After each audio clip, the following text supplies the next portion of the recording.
Okay, so if we could, welcome everyone. Thank you for being here. And we are going to go down the list of bullets here. And it says many teachers started online teaching. And whatever form that looks like locally this week, how is it going? Does anyone want to start? I'll If not, start. I can share.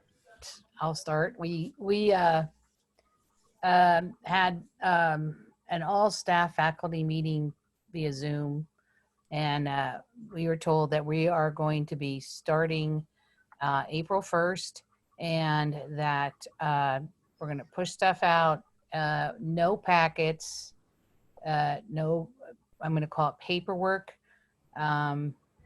That we are not grading, we are not taking attendance, we are not testing. So it's all engagement at this point. And they gave us a schedule of how many minutes each of ELA and how many minutes of math. And they gave us some science and social studies, I think 15 minutes for each. And then what they did was they had the specialists make choice board. So there's going to be a specialist in, I don't know if it's Zooming the kids or what they're doing, but once a week, they'll have a different specialist working with them. And then on Fridays, I think we're supposed to have some kind of office hours, but my office hours are 24/7 right now. They email me, I email them back. Had a Zoom meeting last week, and oh my gosh, I got off of there and I just about cried. I did not realize how much I missed them, but it was so good to see them and so good to meet all their ferrets and their cats and their dogs and all the other animals they have at their house and all their younger brothers and sisters. And it is interesting to see who could keep that iPad right where it is and who felt like they needed to walk it all the way around the house and show me their entire house. But I got an email the other day from a little kiddo, and she said it was so good seeing me on Zoom, and she wished she could see me in person, and she hopes that it doesn't go past the April 13th deadline that we had put. Because originally we were supposed to go back the 7th and the 8th into our classrooms, and the kids were going to start the 9th. And then the administration, it was pointed out to them that we would only be in school one day that week, so they pushed it off to the 13th. So now they're making different plans. So that's where we are. The best thing out of all of that is you got to see some of your kids. Oh my gosh, it was great. And well, the other second best thing is I am working with the best staff in the district. I'm hearing from kindergarten, first, second, all the way up through fourth and fifth grade, and they are all either doing things in cliques or doing things by themselves and leaving other teachers out. Our teachers are uniform, and I feel like a family in this third grade. That's awesome. That's definitely like, I think, a silver lining of all of this. Yes. Yeah, so I'll go next here. And just to kind of give you a background on what was normal for us as a cyber school, what our schedule looked like. We had live classes throughout the week, before we were, shut down, or before the order was brought out that K through 12 was shut down. So now what we're doing is just asynchronous learning. I think the term is continuity of educational opportunities. So we are doing asynchronous work, where as instructors at the beginning of the week or daily, it's, sort of up to the teacher. We're releasing videos of what the kids should be working on. We're still releasing according to our pacing guide. But the same as what Colleen said, we're not grading. We're not putting zeros into the grade book after, I think it was the 13th that, everything shut down. So that was essentially for us weeks 1 through 6. So right now we're just giving kids the work as if we were still going through it. But again, we're not providing live sessions. And it's sort of up to the student to do it. So there's no penalty if they don't do it. But, we're trying to engage the students as much as we can through this. Keeping in mind that their home life is probably a lot more busy now with everyone being home. I mean, even teachers, it's very busy. So, we're just keeping all of that in mind as we're moving forward. And, even as a cyber school, we're learning it 1 week at a time right now about how we do this, because there's a lot of, and that's something I didn't really consider. There's a lot of considerations even as a cyber school for providing opportunities for all students. You know, one of those being home visits, which right now we cannot do. So that's, you know, that's one thing that, because we're not able to do that, we can't fully support our entire student body. So What are home visits? so home visits are for some of our special ed students that teachers or special ed representatives go, whether it's for therapy, you know, and other things like that. I'm not too familiar with that special ed side, but I know that's one of the biggest considerations right now of us doing asynchronous or fully operational. So that's definitely part of, and even disengaged students. If we find a student is not logging in, we'll do a home visit just to see if everything's okay. We usually deliver hotspots to homes, you know, and help them set up with that, or if they're having some sort of issue, either tech that requires a home visit, will go. So that's some of the things that we're limited on right now, even as a cyber school. One of the biggest benefits for us is that, you know, we're set up as a cyber school, so each kid has a laptop. Each family, if they need it, has a hotspot that they're provided for internet access. You know, I've heard that in my local district, that internet access is, you know, definitely an issue. So we have that benefit in a time like this for our students to still be able to be connected, which is nice. But so Where does your school connect? Like, so you our span school, over the entire state? Do you span over just your community, your counties? yep. So we are all over the Commonwealth of PA. Yep. So we any student within, they have to be a resident of PA. But yeah, we have students all over the Commonwealth. So would that mean that your teachers are all over the Commonwealth, so they're not driving 5 hours to do a home visit? So we have, yeah, exactly right. Okay. So I live in central PA. Yep. And then we have teachers all over the Commonwealth as well.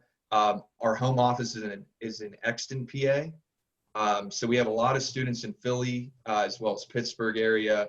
You know, Erie, sort of the corners of PA are our most populated. But we're all over the state. So yeah, some home visits are a little longer, you know, depending on where you're at as the teacher. So yeah, for sure. Ben, I have some similar things going on in my district. So we finally got our like comprehensive plan for going online. Yep. And I'm very proud of my district and how they handled this. They waited a little while. I know there's caveats and you can go back and forth, and starting earlier than later. I do miss my kids, and they're losing out on some structure, but the district created this comprehensive plan that is just wonderful. So everything's organized through Google Drive. And then we use a online learning platform called Absorb. So it's a way that we track internal professional developments, Act 48 hours and things like that. And it goes into detail, specifically what you should and should not do. Some of the great best practices that I see that they're doing, and it makes more sense to me now, even though I have all this knowledge of all these different tech tools, they're really saying, look, no, we're using this platform or this platform. And if you use the third platform, you're no longer going to use it. You're going to use A and B. Mm-hmm. We are K-2 Seesaw. And then they also introduced a new platform called, and I'm going to lose it's called Loom. And so Loom is this screen sharing program. There's lots of them, right? We've talked about this in, I think, the last call. Like Screencastify, I think, is one that someone brought up. But Loom allows you to have a little picture in the corner. Mm-hmm. And it also allows you to share your screen simultaneously. Or you can choose just your picture or just the screen. And then it downloads it into a compressed folder for you. And you can send it out immediately from a browser. Really intuitive. And so what they're going to ask is we do asynchronous with those kids K-2. 3 through 12, they're going to use Google Classroom. And they gave us all the way down to like how much time and instruction you should be providing each week. how you're going to do your office hours, how you're going to do in contact with parents. Right now, we're going to use a system called Jive, which takes out of the equation parents going to way too many different places to get into touch with different teachers. We all have to use Jive. So no more email, no more text messages, no more personal cells. We're all using this Jive account. I thought that was a really easy way to streamline everything for us. Jeff, is that so they can track the correspondence, or? That's possible. So I mentioned in our last call that we use Dean's List. That's gone as we move forward during this time. And this Jive platform is supposed to be replacing some of those, but I don't know the ins and outs of it yet. I haven't been trained on it. So I guess we're getting in another training. I think Thursday it's coming out. Now, Jeffrey, are all these platforms new to you and your staff? Some of them. So again, we're given like a curriculum that's online, and that's your guiding compass, right? We do have the flexibility to, teach what we need to teach, right? Whatever the kids need, and meet them where they are. As we move forward, they're going to be more streamlined to these digital platforms just because of the current circumstances. The other thing was, just like Ben had said, so this is a similarity, we are not to grade anything. However, we are supposed to give detailed feedback. So if a kid turns something in, we should be providing them timely feedback. I think they announced somewhere around 48 hours at the most. They also can elect to take our course, and we're not to be synchronous because of all of the logistics with access to devices, people's home life, their home schedules. We're being sensitive to all those things. We're being sensitive to social emotional needs. There may be reasons why kids can't finish work, so nothing has a timeline on it. It can be suggested, but you can't not accept work even if it's past the due date. Yeah.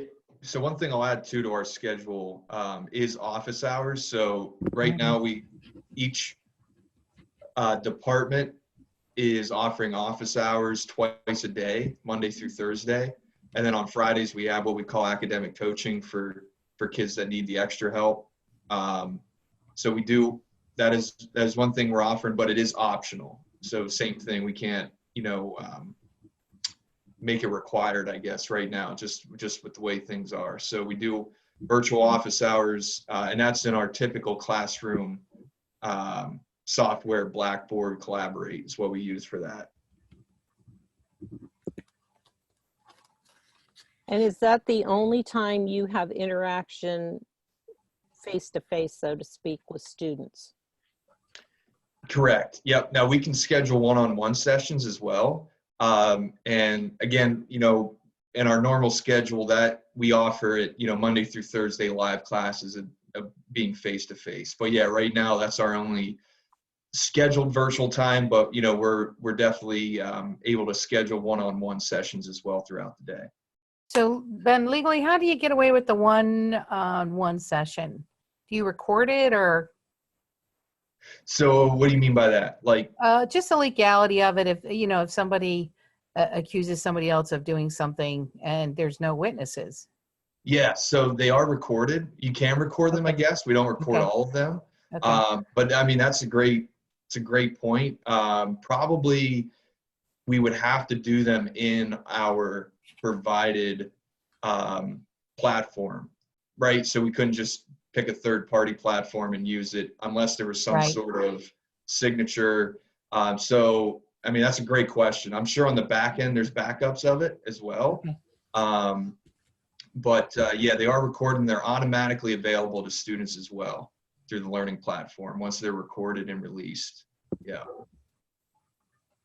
Just to add to that, so we're using that Jive platform, which is a VoIP, kind of like Google Voice, if you're familiar with that service. Mm-hmm. They're setting up our accounts for us, and then our open office hours are on that platform. So for us, it won't be face-to-face, it'll be an audio conversation. From my understanding, that could change. I don't know, maybe they're gonna open something.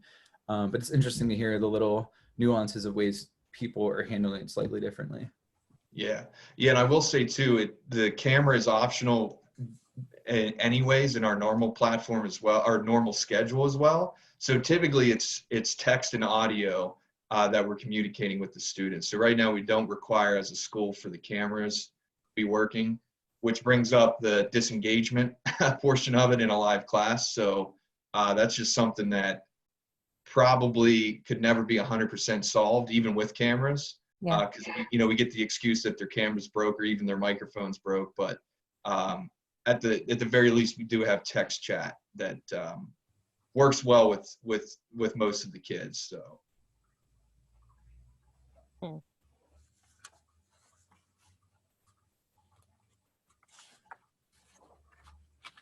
Becca, what are you hearing about? You said you've talked to different teachers.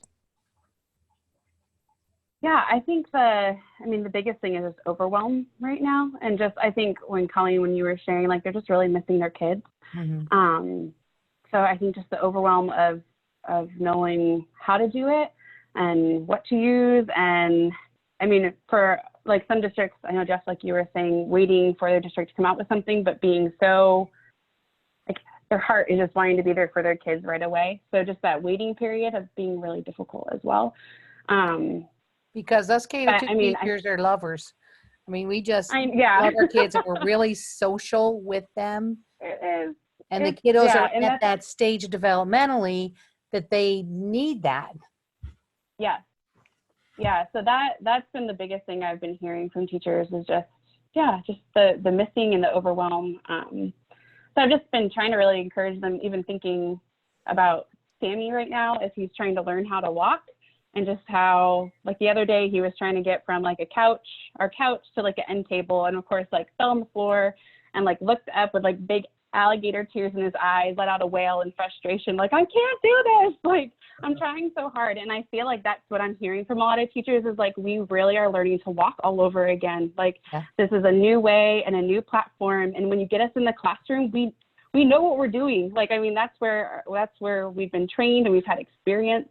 And so I just feel like a lot of teachers right now are learning to walk again and just need to be reminded that it's going to get better. Like, Sammy's not walking yet, and every day he gets better and better. Like, it's just so fun as a first-time mom to be able to see him growing. And I think that's going to be what happens in this online space too, is that we're just, as we go, like, going to keep getting better and better and stronger. I think at the end, we're going to be stronger as a profession because, like, Colleen, what you're saying, we're coming together. I feel like a lot more teachers are working better with their teams than they have before because we need each other. We can't do this alone.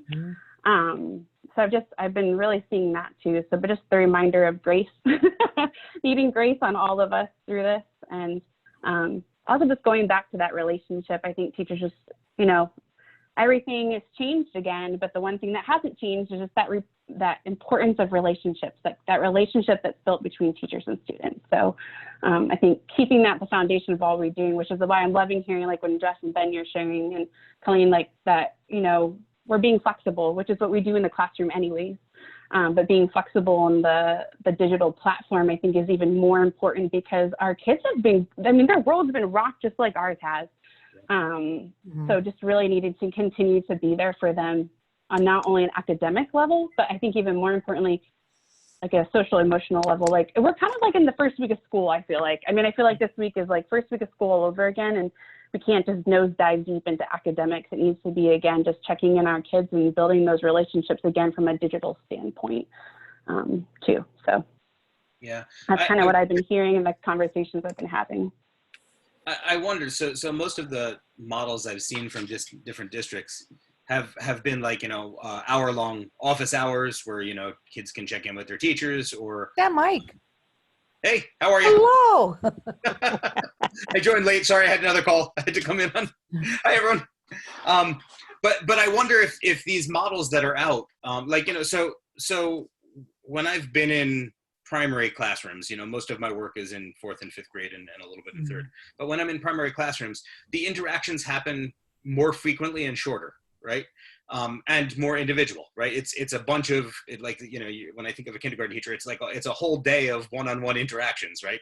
That happen one after another. Whereas your high school teacher has interactions with the whole class a lot more. And I'm wondering, you know, most of the online models that I've seen translate better to the high school teacher and middle school teacher than they do to these one-on-one interactions that we're talking about here. And I'm wondering if anyone has any ideas on how we can better adapt things or make recommendations for how things could be better adapted to those more short one-on-one interactions that the primary teacher needs to have. I'll tell you, I'm doing a lot on Seesaw, and I'm starting a new thing, which is like a question of the day with them. So I put out the question, but then they reply all. So today's question is, if you were going to go on vacation, where would you go? Tomorrow's question is going to be, what are your 3 favorite things to eat? So like Becca, you said, it's the beginning of the year all over again, but it is the kids who are having that need to interact with each other. They are so missing that because their parents still have to work. And so they're not getting, you know, that attention of their parents. And in the classroom, they don't always get that attention from me because I'm teaching kids, but they do get that attention from each other as they're collaborating. They can't do that at home. I think too, thinking through, go ahead, Cindy.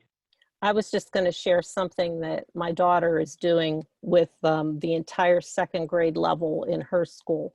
They're having, they're calling it mega recess, where all 4 of the 2nd grade teachers have given the kids the same Zoom code, and they all meet at this mega recess, and they always have an activity that they've been doing the last couple of weeks, so that the kids get to see each other, they get to interact with each other, and then at one point the teachers just shut all their microphones off and only the teachers can talk.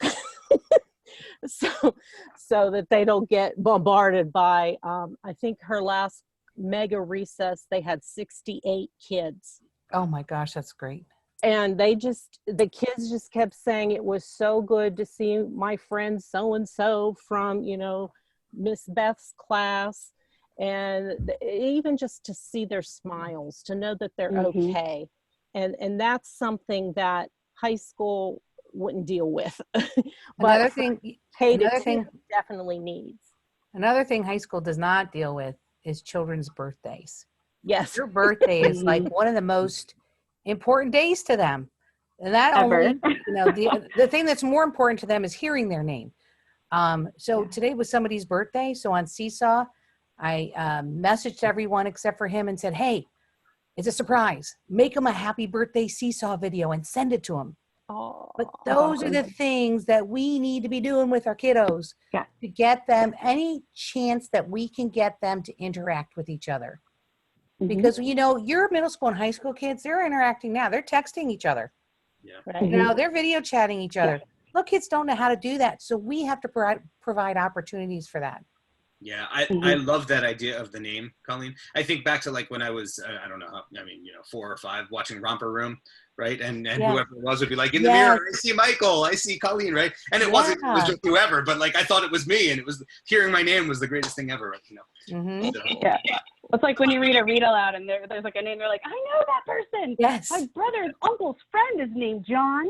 Like, but I think too, like going back to like the things that bring us together in primary world is we can adapt in the digital world. So even like Colleen was saying, like when she was on Zoom, all the kids were like, let me show you my house. Like, and of course, like wanting to show you everything. So even thinking through, like, maybe it's once a week, they have like a show and tell time where like each kid brings one thing or shows one thing in the room that they want to show the whole, you know, like if you do a Zoom or whatever platform it's on.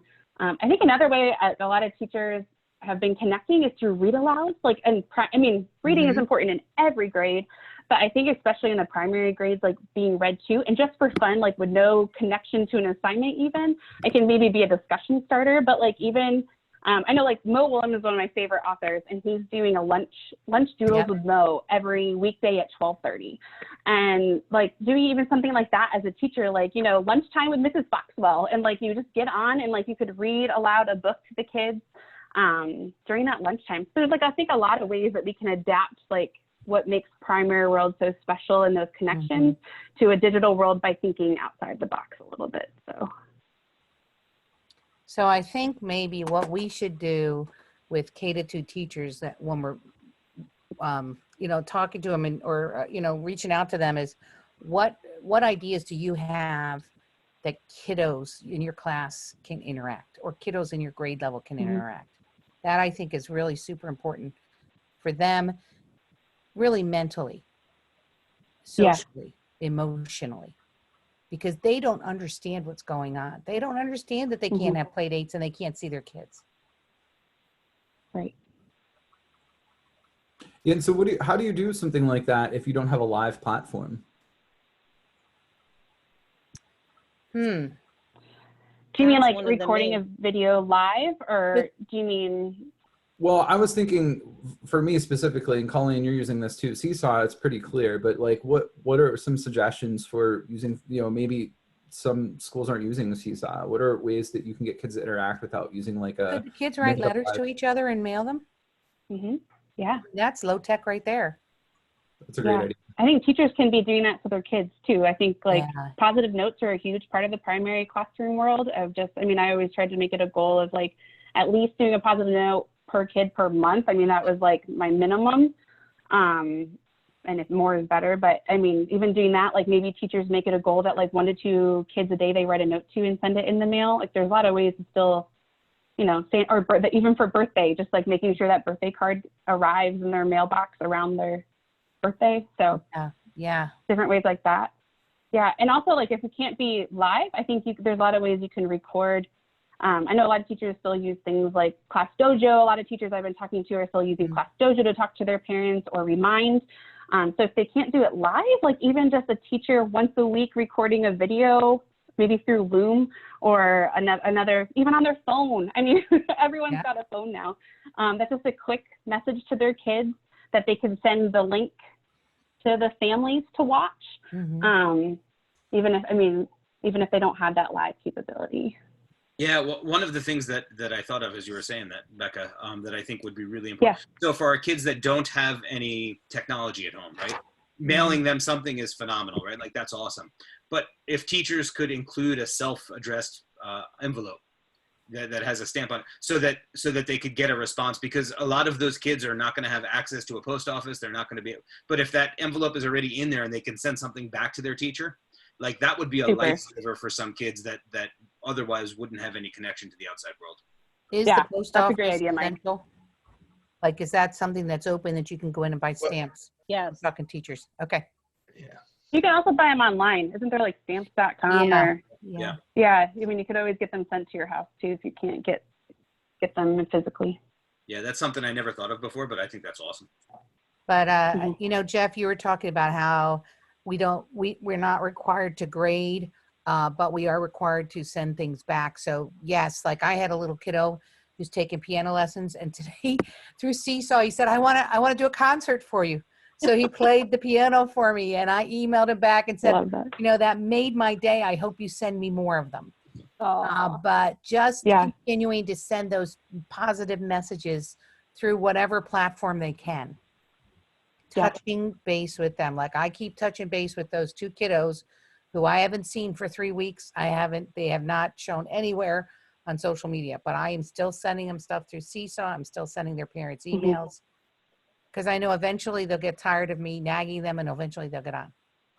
That's my hope. Yeah, I know something we did too when I was in the classroom even was through Remind. Like I did homework board, choice boards that the kids would do at home, and they were a lot of hands-on, fun learning things that they could do. Is I would say like, take a picture, have your mom or dad take a picture or your family member take a picture of you doing the activity, send it to me, and like we would show it to the class. Now you can't maybe have the class component anymore of that, but just that interaction of like the kids sending pictures to their, you know, with parent involvement and all that stuff too, to cover those bases. But taking a picture of like reading with your favorite stuffed animal, or, you know, reading, make a fort and read under the fort, or, you know, things like that they can send to the teacher, and that teacher can be like, that's so cool. What book are you reading? You know, just ways to keep like in touch that way too.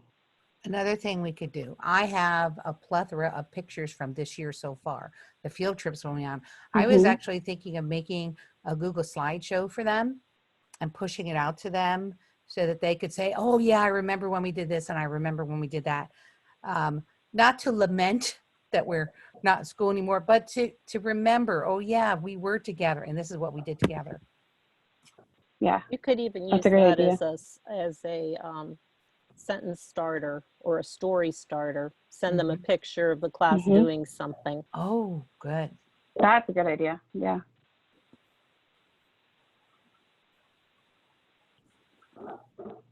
That's a really great point. So many things happened up until this point, and if we could surface, schema, right? But really bring back some positive memories for them, especially with schooling. Yeah, I think a lot of it is moving to a role of facilitating engagement more so than necessarily like lesson delivery. Right. I don't know. I'm kind of curious. Is the sort of the plans with the districts at this, especially this grade level, is it assumed that there's going to be parent engagement and help with these plans and activities, like for the lesson delivery? We hope. Okay, yeah. So for our school, what we have at our school is learning coaches, and that's actually part of the agreement when they enroll with us, is that there will be a learning coach that's sort of responsible with helping, especially K through 5, helping them through their lessons or even answering emails. Because at that level, they might not be able to answer an email, or at least be able to read it if they can get to it. So, but I think that comes along with moving to more of a facilitator of engagement and coming up with these activities of what they can do. I think Colleen said it, field trips. Google Maps is a great tool to use for virtual field trips. So if they typically go to a zoo or something, maybe you could just screen record going to, I don't know, Pittsburgh Zoo or something, and just kind of walking through virtually and talking about it. I think that would be awesome for kids to see that, as well as, hey, this can be done virtually. So what I've done is I've done a who would win. So I'll give them a couple of sites. I'll do the Google Earth, and I'll do the National Park site, and then I'll do 2 other short videos, and they look at Yosemite National Park, and then they'll look at the Everglades, and they have to put in the seesaw which one they think they'd like to visit and why, and 2 interesting facts. So yeah, awesome. Trying to do that to engage. Hours and hours of planning for all this fun stuff, but it is fun for me. I'm really enjoying it. I'm stepping up to the plate, because you know what? You can teach an old dog new tricks. That's awesome. You're not old. Way to go. 2 years to a term, and I'm not old. Not old. I just think, this maybe a little off topic, but just thinking what you said, Colleen, is like, I don't think I've ever been more proud to be an educator than in this moment of seeing teachers stepping up to the plate and seeing, like, I've had so many like emails and conversations with teachers that have been in the field 30, 35 years that are like, what are we doing? But, we can do it. I always used to tell my first graders, you can do hard things. And now it's hard for us too. Like, it's kind of like learning subtraction with 2-digit subtraction in first grade. It's tough and it's hard, but we can do it. And I think it's such a great time for us to show up for our students and see, like, well, look at, they're doing hard things too. And I think this will be a time that our kids look back and look back on how their teachers showed up and what they did during this time. Yeah, and one thing that I noticed also from my administration in today's call was the transparency, and they just straight out told us we don't really know how this all is going to look at either, but we're here to help you. And they were just having a supportive administrative team to give you some feedback and bounce ideas off of. I thought that was really helpful, and to see that they're really going through this as well. That was kind of eye-opening. You don't usually get to see that side of them necessarily, but it felt really good. Yeah, I think one of the things that's been exposed, in addition to the equity issues that we have, has been, how many teachers are in year, whatever, and are feeling kind of burnt out because they've done the same thing for a number of years, and they've been frustrated by, how test scores are used in their evaluation, and now all of that's taken away, right? They're forced to do something completely new. They're forced to think, my kids are suffering and I need to find some way to help them, right? Like it's brought them back to their roots of why they chose to teach in the first place. And it's a terrible thing, but But I haven't heard, I'm with you, Beck. I haven't heard anyone complaining, right? Everyone is just diving in and saying, you know, okay, there's a problem. Where's the solution, right? Instead of complaining Yeah. about it. Yeah. Yeah. Yeah, which is so cool. It's just so cool to see teachers rising up. I think it's been so cool to see. Yeah. Yeah, I think the biggest, just coming from the cyber teacher perspective, you know, the biggest piece of advice I give teachers, especially even new teachers coming into our school, is that you already know how to teach. It's just a different platform that you're using. So at the very least, just have a conversation with your kids, you know, in the classroom, because you already can do that in person, you know, naturally. That's, you know, probably part of the reason you became a teacher. So I think looking at it as, okay, what I can learn on my own is how to use this tech tool, and what I already can do, and one of my strengths is being a teacher. So all I have to do, you know, not saying it's that simple, but, you know, part of my biggest maybe hurdle is learning that tool that you're using. But, you know, that's what I tell new teachers is like, you know how to teach. So at the very least, just have a conversation with the kids, and that will go very far for the kids in this sort of new environment. Yeah.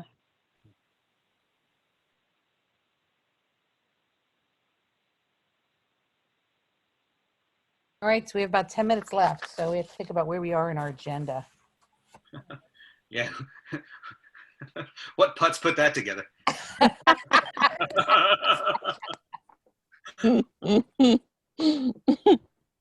Oh, so let me scroll down in my agenda a little bit here so you can see what we need to do. So we talked a little bit about that. We talked about schools plan, online illness in your school, resources you found helpful.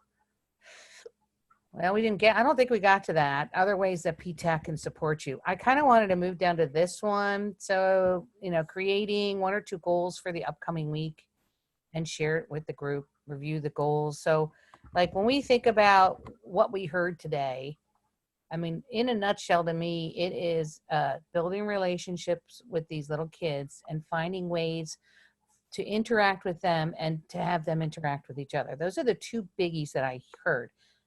What did you hear anything else?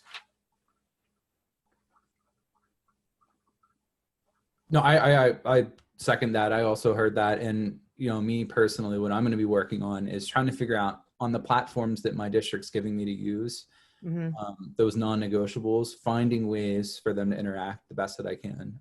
So for me, we're probably gonna be looking at Google Classroom because I'm only working with 3, 4, and 5 during this pandemic. But we got to find ways for them to, you know, discussion board posts, videos, creating snippets of things that they are familiar with and they like, you know, maybe even posting stuff about pop culture, not necessarily jumping into content.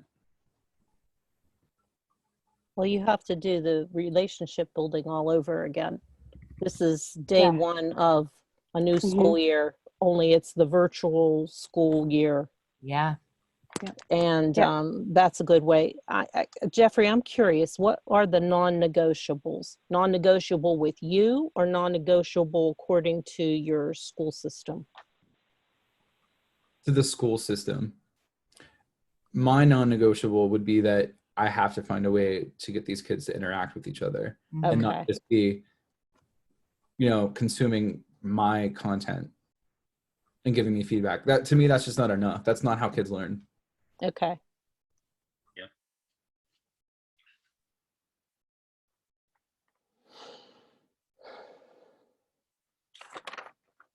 Colleen, what are you going to do this week? Well, I really, I mean, from our conversation, it has just hit me in the face that I've got these kids and I've got to get them to interact with each other. They are so missing each other. Look at this. I'm tearing up just thinking about it. So that's what my goal is going to be, to try to find some activity, some platforms. Like I know like Flipgrid, they like going on Flipgrid because not only can they see their video that they post, but they can see the video of their friends. So that's one way. They're not really interacting each other, but they're seeing each other. But ways for them to see each other, to hear each other, to interact with each other. So maybe all 3 ways is going to be my goal, to see, to hear, and to interact.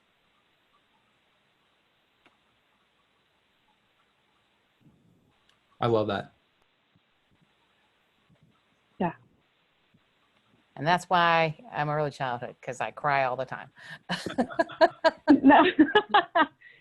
Becca, Just you like do you were it talking too. with Ben earlier. You're in your zone. I mean, yeah, give me the K-2 babies. Yeah. So Becca, would you be able to join us next week? Well, this is a I'll weekly. have to check and just, okay, I'll have to check. I'll let you know and make sure it's okay with David taking care of Sammy and stuff, but I'll let you know. Okay. Thank you. Thank you for inviting me tonight. I appreciate being with you guys. Well, I think you're See ya, Becca. It was nice to meet some new friends, Jeff and Ben, and see old friends too. So, So cute. Tell Nice to meet you. David we said hi. I will. So does anybody have anything? Because I know several of us are going to join the next meeting at 8 o'clock. Is there anybody that has anything they want to finish with? No, let me just ask before we wrap up. Is there any? Does anyone want to throw out something that we want to make sure we include on next week's call? So some kind of expertise that we need that we haven't gotten to. Some so a different perspective that we don't have. Is there something that we should reach out to try and find in the next week to bring to you? I'm trying to think, who do we know that is a good interactor? Like, who can give us ideas? I think the teachers are really doing a great job researching what they're going to do with kids, whether it's through Raz Kids, whether it's through Prodigy, like all those sites they've got. Yeah. So I have I'm thinking Alex Harper is an Australian early childhood teacher who is a world expert in outdoor education. She's actually started beach schools and bush schools where kids like learn outside for the majority of the day. She's also taught in traditional settings. She's someone that we could reach out to and see if she'd be willing to give us some perspective if you wanted to look at how to engage your kids in learning that they could do around their homes. Mm-hmm. That's just off the top of my head. I'm just brainstorming here. Mm-hmm. But that would be definitely a different perspective. So this might already exist with PTAC, but is there a place right now where teachers can go and post their ideas so that other teachers can see them? Like we have a Padlet going at our school right now where, kids or teachers are sharing what they're doing in the classroom. I think that would be an awesome idea to open up even for this group, like what Colleen does this week. She could go there and post that idea and make it, viewable to other teachers. But I think that definitely helps me. Sometimes I get tunnel vision on what I have to do, get my kids interact. Like coming up in a couple weeks, I plan on streaming one of the games we play with our esports team and having a Q&A session with a buddy of mine that I'll be playing against, and he's a professional in the field. So not at this grade level would that work, but that's something the kids already are used to, that they do probably on a daily basis. But I'm trying to think of ways that activities that kids already partake in and bringing them to the table to share with others, I guess, is sort of. Who I'd love to have the person who coordinates the Skype a Scientist program, because that is so interactive for kids. I don't know. I'm probably up at 12 scientists now, all different backgrounds, and they are just super awesome with the kids. The kids love it. They learn, and the scientist gets a big kick out of it. Are you going to be able to do that now? Would you do that now? A Skype a Scientist, yes. That is like I'm trying to be real creative with my Zoom meetings. I don't want to just touch them, but one of my Zoom meetings, I believe we're going to Skype a scientist. It might be the scientist that the astronomist, the astronomist that we Skyped 4 times this year. He was so awesome teaching the kids about the solar system and space. And he asked if he could Skype them again. And we were going to plan on it for May. But I think what I might do is just have him do it with us again. Because you have a relationship with him. That would, Yeah. and the kids know him. That would be great. Yeah, I probably would do that. But I was going to Skype the director of it for the mini teach, but she just couldn't do it. So I'll see if maybe she would do it. If not, we could maybe bring in one of the scientists for one of our Monday nights. And they could talk about the program. Yeah. And Ben, I think it is, right? I don't think we've met, but hi, Ben. Yes. Jeffrey is taking the lead on collecting a resource list and doing exactly what you were talking about. Getting feedback from PTAC members on different resources. And that should be on our website within the next couple of days. So yeah, you're spot on there. Awesome. That's great to hear. That'll definitely be awesome for teachers. And I mean, I'll share it out once it's posted, if that's okay. Yeah, definitely. And Okay. I think also, even like, we're not just looking for digital solutions. Like, I think the idea of including self-addressed stamped envelopes and Yes. each other via mail for kids that don't have access, like, those are the kinds of ideas we want in there also. Not just tools, but also those kinds of strategies. So yeah. Definitely. Awesome. Well, thank you all very much for coming tonight and sharing your ideas and narratives. We really appreciate you being here, Ben. Ben, if you're interested in coming next week, you're welcome to come back. Becca, it's nice meeting you. Well, we have his email now. I'll make sure he gets into that one little He's stuck with file, us. and I'll send it to him every week. Sounds good. See, we got you now. That's right. Now this is great. This is awesome. It gives me something to do in isolation here at my house. So this is awesome. We're very Oh, And we'd love if anybody had any K-2 teachers that would be able to come on and offer some ideas, some help, some questions. Because we want to see this from a kindergarten through second grade teacher's view. Mm-hmm. Yeah, and Becca and Ben, there is, if you go to the PTAC website in the K-2 PLC, there is a form there for teachers that may want to join the PLC but don't know a PTAC member, one that could benefit by having this conversation with us. Have them just fill out that form, and we're. Can you give them the email, because it's a weird email? Not weird. Yes, the website. just the website, as long as you can get to the the website. website. Sorry, that's what I mean. It's ptacinfo.org. If you go to the K2 PLC there, and just feel free to send that to. Are you sure it's not PTAC voice? Oh, you're right. Sorry, Mike. I've been working with it too often. Can you tell I've done like that? My mind's been 8 different places. I know, but it's like, no, that's not it. That is the website. But it's great to work in a team. Need a team. Thanks, Cindy. So nice seeing you, Becca. Next time, hopefully Sammy will be up and we can see him. Yeah, I want to see Sammy. Good night. Thanks, guys. Good night. Good Thank you, night, guys. guys. Bye. Nice See you, to meet you. Sydney. Bye.